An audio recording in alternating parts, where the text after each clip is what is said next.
Welcome back, guys. Today I'm gonna talk about NIS, National Vaccination Schedule. Vaccination plays a big role in preventing some disastrous epidemic diseases. जब कोई बच्चा पैदा होता है तब से लेकर उसके बाद से चाइल्डहुड तक इम्पोर्टेंट वैक्सीन क्या क्या उसको लेना चाहिए, कब और कैसे लेना चाहिए, जिससे कि फ्यूचर में कोई भी एपिडेमिक डिजीज वगैरह उसको ना हो। शेड्यूल में कब कैसे लेना है वैक्सीन, उसके बारे में हम डिटेल्स में बात करेंगे, and with some other important things regarding vaccination that we must need to know. So, let's start National Vaccination Schedule. शुरू करने से पहले कुछ इंपॉर्टेंट टर्मिनोलॉजीज है, जैसे कि NIP, नेशनल इम्यूनाइजेशन प्रोग्राम, इसके बारे में थोड़ा जान लेते हैं। NIS, national immunisation schedule. EIP, expanded immunisation programme, जो कि EPI भी बोलते हैं, और 1974 में अमेंड हुआ था। EIP, universal immunization programme. PPI, pulse polio immunization. VPD, vaccine preventable diseases. NVBD, non vector borne diseases. And IMI, intensified mission Indradhanush, जो कि 2017 में लागू हुआ था। देन कम्स वैक्सीन्स इन्वॉल्व इन NIS प्रोग्राम में पूरे शेड्यूल में क्या क्या वैक्सीन्स इन्वॉल्व है, क्या क्या वैक्सीन हमको लेना चाहिए according to disease. BCG vaccine for TB, OPV, oral polio virus vaccine. IPV, inactivated polio vaccine. Hepatitis B, HIV means Haemophilus influenza, it is for pneumonia and meningitis. PCV, pneumococcal vaccine. JE, Japanese encephalitis. Rotavirus, measles, mumps, rubella, varicella, diphtheria, tetanus, pertussis, and TT, and finally vitamin A. तो ये सब vaccine NIS schedule में involve है। Then comes about the schedule, पूरे schedule starting from birth to the completion of the dose. तो क्या है at birth dose में अपना BCG vaccine, OPV 0 dose and hepatitis B. तब जब बच्चा पैदा होता है विद इन 24 आवर ये तीनों देना होता है। हर वैक्सीन का मतलब एक पर्टिकुलर लिमिटेड एज पीरियड है, तब तक हम दे सकते हैं, लेकिन एट बर्थ जो होता है ये कंपलसरी आपको BCG, OPV का 0 डोज और हेपेटाइटिस बी देना चाहिए। फिर आता है अपना at 6 week, 10 weeks, 14 weeks like pentavalent 1, 2, 3, OPV 1, 2, 3, Rota 1, 2, 3, IPV 1 and IPD 2. Remember guys, for 6, 10, 14 weeks, Penta, OPV and Rota continues to be given, but for IPV is given at 6 weeks and 14 weeks, and PCV 1 and 2 dose given at 6 weeks and 10 weeks. Then comes at 9 months, MR1, JE1, vitamin A first dose, that is 1 lakh internal unit, PCV booster. At 16 to 24 months, measles MR2, JE2, OPV booster and DPT booster 1. At 5 to 6 years, DPT booster 2. At 10 years, TT1 and 16 years, TT2. So, समझते हैं schedule का importance. हर एक disease के लिए अलग अलग vaccine है और सबका अपना अपना अलग अलग शेड्यूल टाइम पीरियड है। तो at 6 means 6 weeks of age. So it is not mandatory कि आपको कब लेना है, बट हर एक वैक्सीन का लिमिटेड टाइम पीरियड होता है, 1 साल या 5 साल, मतलब मैक्सिमम टाइम पीरियड, तब तक हम ले सकते हैं। उसके बाद आप वैक्सीन नहीं ले सकते, लेंगे तो कुछ उसका बेनिफिट नहीं मिलेगा। उसके अंदर ही आपको पूरा डोज कोर्स कंप्लीट करना होता है। 3-4 डोज जो भी हैं इंडिविजुअल वैक्सीन पूरा कोर्स उसके लिमिटेड पीरियड के अंदर खत्म करना होता है, कंप्लीट करना होता है। तो फिर कैसे 6, 10 एंड 14 वीक्स, मतलब ये तीनों ड्रग के अंदर आपको 4 वीक का गैप होना चाहिए। तो अगर आप सपोज आप 6 मंथ के डोज पे, 6 मंथ के टाइम पीरियड पे आप 6 वीक्स वाला डोज ले रहे हैं, तो उधर आपको 4 वीक्स के बाद जो 10 वीक्स वाला जो डोज है उसको अपने लेना है, ठीक है। और अगर आप पेंटावेलेंट का डोज ले रहे हैं तो आपको नेक्स्ट डोज 4 वीक्स के बाद ही लेना चाहिए। क्यों? इसका जो पीरियड गैप है, गैप इंटरवल कितना है, 4 वीक्स। तीनों ड्रग के लिए पेंटावेलेंट 1, पेंटावेलेंट 2 एंड पेंटावेलेंट 3, तीनों के लिए गैप इंटरवल है अपना 4 वीक्स, ठीक है। नहीं तो इसका जो इफेक्टिविटी है और एफिकेसी जो होता है वैक्सीन का वो कम हो जाता है। Complete course of the vaccine मतलब कि पूरा शेड्यूल के अकॉर्डिंग आपको पूरा डोज लेना चाहिए, फ्रॉम डोज 1 to 3 और 4, और जो भी अपना बूस्टर डोज का है वो सब लेना चाहिए। तो अगर आपको कोई पूछे कि मीजल वैक्सीन का शेड्यूल क्या होता है, तो 2 डोज होता है इसका, MR1 and MR2। So it will be at 9 month and 16 to 24 month, ये आपका शेड्यूल। PCV का शेड्यूल वैसे क्या होगा, 3 डोज है तो 6 week, 14 weeks and at 9 month, जो कि बूस्टर डोज होता है। तो ऐसे ही पूरा शेड्यूल आपको कंप्लीट करना है, बाकी डिटेल्स आपको आगे बताएंगे। In between 18 to 60 months, vitamin A 2 lakh पर इंटरनेशनल यूनिट जो डोज होता है वो। रिमेंबर गाइज, जो अपना विटामिन ए का फर्स्ट डोज था 1 लाख पर इंटरनेशनल यूनिट, वो 9 मंथ पे दिया जाता है, और बाकी के जो विटामिन ई का डोज है वो आपको every 6 month till 5 years of age देना होता है, फ्रॉम 18 to 16 मंथ उसके बाद से। मतलब टोटल विटामिन ई का डोज अपना हो जाएगा 9 डोज, 9 मंथ पे एक डोज देते हैं, और 18 से लेकर 16 मंथ तक आपको 8 डोज कंप्लीट करके टोटल में 9 डोज विटामिन ई का डोज कंप्लीट करना है। फॉर प्रेग्नेंट वुमेन के लिए TT1 एंड TT2 जो कि दिया जाता है, और अगर आप TT1 एंड 2 दोनों कंप्लीट कर देते हैं तो आपको 3 साल के बाद इसका TT बूस्टर लेना होता है। पेंटाबलेट में आपको क्या क्या ड्रग वैक्सीन आते हैं? DPT, hepatitis B and HIV haemophilus. DPT मतलब डिप्थेरिया, टेटानस, परटूसिस। तो ये था आपका पूरा शेड्यूल तो खत्म हो गया। Then comes the route of administration of this vaccine. तो क्या क्या रूट होना चाहिए, मतलब एडमिशन ड्रग करेंगे वैक्सीन जो है, तो there are 4 routes: oral route, intradermal, intramuscular and subcutaneous. Oral route पे अपना आता है OPV, रोटा एंड विटामिन ए। OPV जो है ओरल रूट 2 ड्रॉप देते हैं, rota virus 5 drops and vitamin A का स्पून फीड होता है। ओरल रूट तो हो गया, बाकी बचा अपना intradermal, intramuscular and subcutaneous dose का रूट कहाँ और कौन से वैक्सीन से आते हैं। Right upper arm, left upper arm, right anterolateral aspect of thigh और left anterolateral aspect of thigh, आपको ऐसे 4 पार्ट में डिवाइड करना है। तो राइट अपर आर्म में अपना IPV जो ID डोज होता है, MR वैक्सीन जो सबक्यूटेनस होता है, और लेफ्ट अपर आर्म में BCG जो ID डोज होता है, और JE जो सबक्यूटेनस होता है। फिर right anterolateral aspect of Thai में अपना IM डोज होता है जो कि PCV, और लेफ्ट में अपना आएगा IM dose penta, hepatitis B and DPT। तो ये अपना होता है route of administration of the vaccine. So, the number of visits under 16 years of age is 8 visits. Under 5 years, अगर कोई बच्चा 5 साल का है तो टोटल उसको 6 विजिट करना है वैक्सीनेशन के लिए। तो टोटल नंबर ऑफ विजिट कितना ओवरऑली? 8 for children plus 1 for pregnancy female. जब TD वैक्सीन देते हैं प्रेगनेंसी में तो इसीलिए टोटल 9 विजिट्स होते हैं।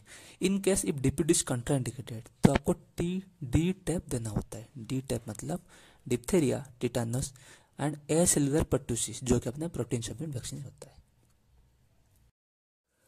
तो अब हम पूरे वैक्सीन को समराइज कर देते हैं। समराइज में क्या आएगा? वैक्सीन BCG लाइव टाइप का वैक्सीन है। देखो live vaccine, killed vaccine, recombinant vaccine ये सब अपना होता है। तो BCG जो होता है अपना लाइव वैक्सीन होता है। बर्थ डोज कितना है? 0.05 ml, और उसके बाद अगर दे रहे हैं तो 0.1 ml देंगे। रूट क्या है? ID, site of administration left upper arm, maximum age up to 1 year. तो BCG मैक्सिमम आपको 1 ईयर के अंदर ही देना होता है। एक डोज होता है पर इसके अंदर ही देना होता है, और इसका साइड इफेक्ट लिम्फेडेमाइटिस होता है। OPV वैक्सीन लाइव टाइप होता है, 2 drop dose, oral route, birth पे 15 डेज मैक्सिमम एज, और चाइल्ड के अप टू 5 ईयर, और इसका side effect VAPP, vaccine associated paralytic polio. Then comes hepatitis B vaccine जो कि रिकॉम्बिनेंट टाइप का वैक्सीन होता है। डोज होता है 0.5 ml। IM रूट होता है जो कि anterolateral aspect of left thigh में देते हैं, और maximum age up to 24 hour. Pentavalent mix type का वैक्सीन होता है 0.5 ml। IM route anterolateral aspect of left thigh up to 1 year of maximum, and side effect इसका pertussis neurological deficit. Then comes rotavirus. Rotavirus is a live type का vaccine, 5 drop of dose क्योंकि oral route होता है, और इसका maximum age up to 1 year, और लिम्फाडेनेम side effect जो इसका इंटरसेप्शन। देन कम्स IPV, इसको FIPV बोलते हैं क्योंकि फ्रैक्शनल IPV होता है। तो कील टाइप का vaccine 0.1 ml dose, ID route, site of admission right upper arm, और maximum age up to 1 year. PCB जो conjugate type vaccine 0.5 ml dose, IM route anterolateral aspect of right thigh up to for 1 year. MR vaccine live type of vaccine 0.5 ml dose, subcutaneous route, right upper arm, and it can be given up to 5 year. Side effect इसका measles like illness. DPT is a mix type का vaccine 0.5 ml dose, IM route anterolateral aspect of left thigh में देते हैं, और maximum age इसका 7 years, और side effects का pertussis neurological deficit. JE Japanese encephalitis, ये एक लाइव टाइप का वैक्सीन होता है 0.5 ml dose, subcutaneous route left upper arm में देते हैं, और मैक्सिमम एज इसका 15 years. TD vaccine mix toxoid होता है 0.5 ml का डोज, IM रूट डेल्डोइड पे देते हैं, और इसका साइड इफेक्ट ब्राकियल न्यूराइटिस होता है। तो ये अपना पूरा समराइज था पूरे वैक्सीन का। समराइज के बाद कुछ पर्टिकुलर इंपॉर्टेंट चीज हैं जो आपको बताना है, वो है BCG वैक्सीन जैसे। तो उसका बर्थ डोज है 0.5 ml जो कि 1 मंथ ऑफ एज के तक देते हैं, जो 0.5 ml डोज है। लेकिन इसका मैक्सिमम एज कितना है? 1 ईयर। लेकिन 0.05 ml जो है अपना बर्थ डोज होता है। और ये क्यों देते हैं? Just to prevent skin rupture in babies. अगर इसके बाद आप दे रहे हैं तो 0.1 ml जो कि आईडी डोज होता है। और काम इसका क्या है? To prevent childhood tuberculosis. और ये this vaccine is stored in amber बोतल as it is sensitive to heat and light. इसीलिए जो कलर है वैक्सीन का ये अपना एम्बर होता है।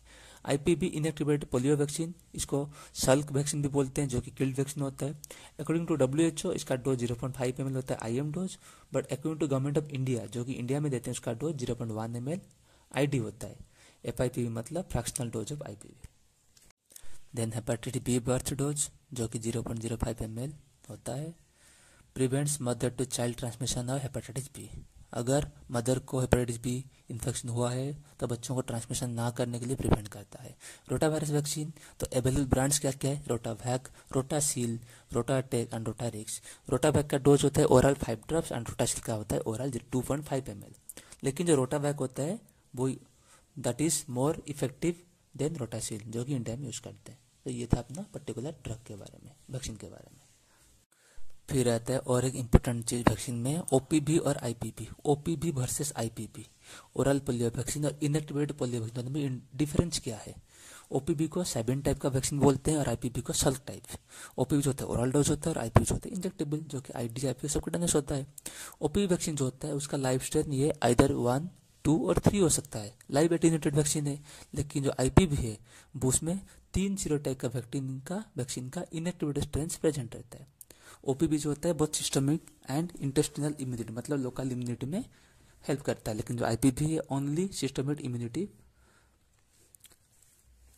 फिर ओपीवी जो है ये this prevents paralysis and intestinal reinfection, but IPV prevents only paralysis but it does not prevent री इन्फेक्शन।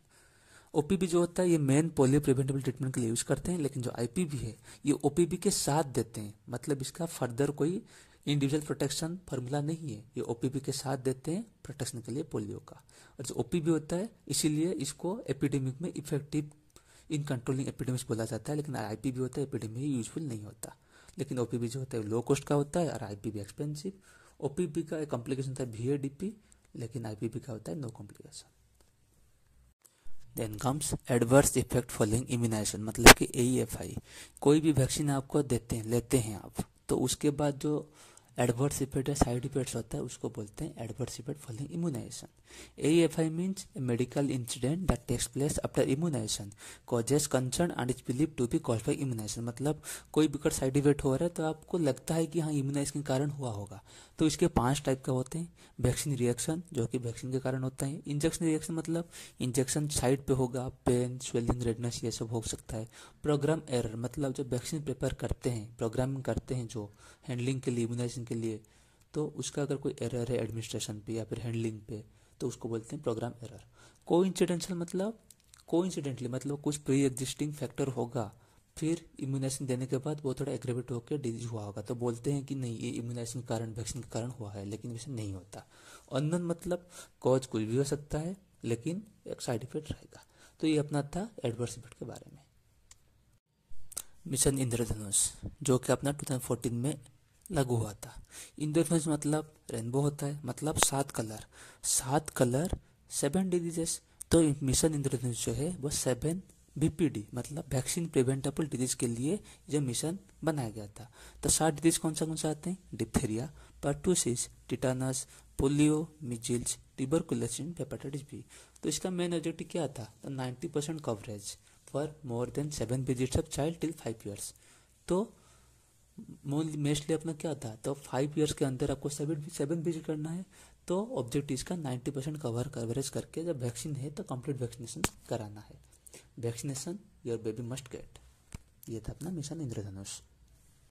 तब तक पूरा शेड्यूल के बारे में आपको पता चल ही गया होगा। तो कुछ इंपॉर्टेंट फैक्ट्स है जो आपको जानना है वैक्सीनेशन के साथ, शेड्यूल के साथ। लाइव वैक्सीन जो होता है वो HIV या इम्यूनो कॉम्प्रोमाइज पेशेंट्स या फिर प्रेगनेंसी पेशेंट में अवॉइड किया जाता है। So next question is why different sites for different vaccine? To maintain uniformity, मतलब अगर हर वैक्सीन एक ही साइट में देंगे तो इसका यूनिफॉर्मिटी मेंटेन नहीं होगा, तो इसीलिए अलग अलग साइट पे देते हैं, अलग अलग वैक्सीन के लिए अलग अलग sites. Different sites different mechanism vaccine होता है। तो if administered in different sites may result into vaccine failure. तो अगर जो साइड मतलब बार बार एक ही साइड पे आप हर वैक्सीन अगर इंजेक्ट करेंगे तो शायद में भी वैक्सीन फेलियर हो सकता है, या फिर slow mobilisation and processing of antigen. तो हर वैक्सीन का इफेक्टिवनेस एक साथ प्रोसेसिंग ऑफ एंटीजन के कारण नहीं हो सकता, इसलिए उसको वैक्सीन फेलियर भी बोला जाता है। और a child who has taken all due vaccine till 1 year of age is known to be a fully immunised individual. मतलब 1 साल तक पूरे वैक्सीन, कंप्लीट वैक्सीन जितना शेड्यूल में है, अगर सब कुछ ले लिए हैं तो उसको बोलते हैं फुल्ली इम्यूनाइज्ड चाइल्ड। लेकिन 2 साल तक जितने भी ड्यू वैक्सीन है शेड्यूल में अगर पूरा ले चुके हैं तो उसको बोलते हैं कंप्लीटली इम्यूनाइज्ड चाइल्ड। तो ये अपना डिफरेंस था, fully immunised child and complete immunised child के डिफरेंस क्या है। तो अगर आपके पास एक 11 मंथ का चाइल्ड आता है जो कि कभी वैक्सीन लिया नहीं है, तो उसको आप क्या क्या वैक्सीन देंगे? तो BCG, OPV1, रोटा 1, पेंटा 1, IPV1, PCV1, MR1, vitamin A and JE1। और जेई जो होता है मोस्टली एंडेमिक एरिया की जगह अगर चाइल्ड बिलोंग करता है तो उसको देते हैं। तो अगर कोई वैक्सीन लिया नहीं, आपको सबसे पहले 1 डोज जो होता है फर्स्ट डोज, वहां से आपको शुरू करना है हर चीज में। तो कभी नहीं लिया, तो अगर लिया होता है तो इसके हिसाब से आपको सेकंड डोज या थर्ड डोज देना है, लेकिन शुरू नहीं किया था इसलिए फर्स्ट डोज सबका शुरू करना है। और BCG जो है अप टू 1 ईयर आप मैक्सिमम दे सकते हैं, इसलिए आपको BCG दे सकते हैं। फिर रहता है अगर कि 12 मंथ का मतलब उसका 1 साल हो गया है जो कभी वैक्सीन लिया नहीं, तो उसको आप क्या क्या देंगे? OPV1, DPT1, MR1 and JE1, and further doses are to be given in 4 weeks of interval as per the schedule. So why DPT? Why not Penta? Because maximum age for administration of Penta is 1 year, and since the child passed 1 year, it can be given. BCG, Rota, Penta, IPV and PCB are given into up to maximum of 1 year of age of a child. If not, then cannot be given after that. So that's the end of the video. That's all about National Immunization Schedule. Thank you for watching, guys. Don't forget to like, share and comment on this video, and don't forget to subscribe our channel Make MBBS Easy. Thank you.